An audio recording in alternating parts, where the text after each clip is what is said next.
С указом главы государства актив и депутатов собрания города Пицунда ознакомил заместитель руководителя администрации президента Атгур Лушба. Освободить Хутаба Виталия Матвеевича от должности главы администрации города Пицунда на основании личного заявления.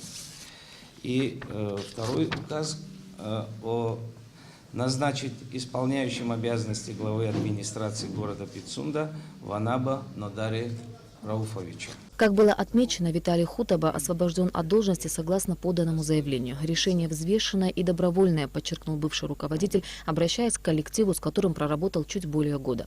Что касается нового руководителя, то Нодари Ванаба родился и вырос в селе Лдза Гагарского района.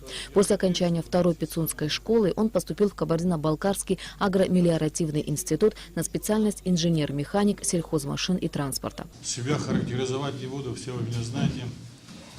Живу я здесь неподалеку, село Лдза. Проблем много знаю в Пицунде, все они решаемые. И я надеюсь, что вместе с вами мы их решим. Во время Отечественной войны народа Абхазии Нодари Ванаба принимал активное участие во всех боевых действиях. После войны в разные годы работал в пансионате «Самшитовая роща» и на КПП «ПСОУ». С 2003 по 2018 годы сотрудник 9-го отдела Государственной службы охраны в звании полковник. Женат, отец 3 детей. Ирина Аршба, Алексей Гухава, Абхазское телевидение.